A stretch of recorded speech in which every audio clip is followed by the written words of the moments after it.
So thank you very much for having me here and giving me the opportunity to provoke you. I'm not sure this is going to be so provocative, and I'm somewhat going off some of the briefing materials that we had here, so I'll just indicate the briefing materials said Postulate One, the future exerts pressure on the present. Postulate Two, anticipation is a practice that creates different presents in response to different futures. And Postulate Three is that social design is a creative practice of anticipation. And there was a kind of prologue which said something about contemporary wicked problems.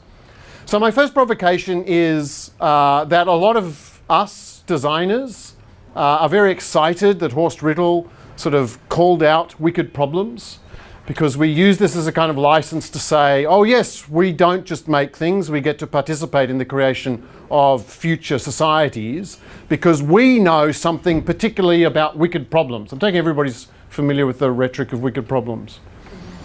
So I'm getting very tired and with this rhetoric of wicked problems. I think it's very overblown. And so my first provocation to you is that in my experience, most of the things we call wicked problems are not in fact wicked in the way Horst Rittel defined it.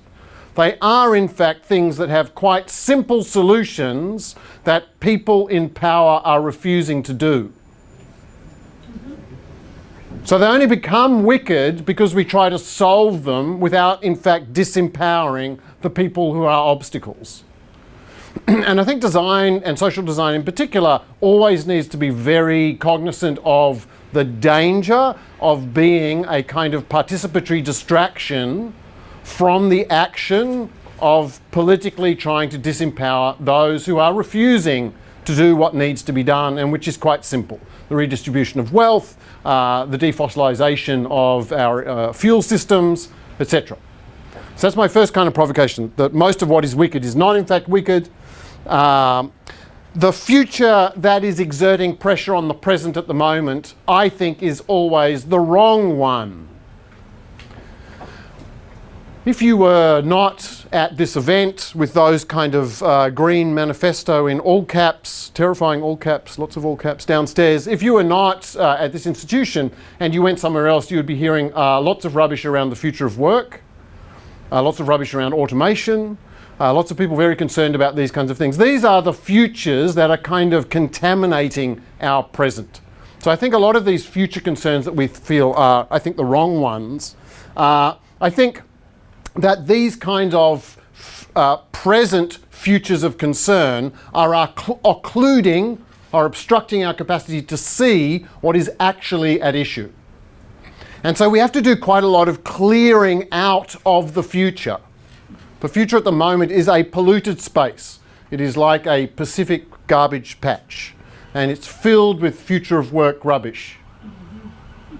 And so we need to do a whole bunch of removal, and it's difficult to do that removal because it's dispersed and it's everywhere, and it's kind of got the ears of government and funding, and it's driving all these kind of initiatives that are pushing universities to go in particular directions. And we need to clear that out so that we can make space. And that, I think, is the project of social design. That I think social design, as opposed to social work, and I want to hold up social work as a very special and important practice, an actual care economy which we need to be supporting and not displacing with how might we design thinking. And therefore, if social design is not going to be displacing social work, it needs to be doing the job of clearing out the present concerns, the present anticipations, and creating new types of concerns, helping people be concerned about other types of things than they currently are.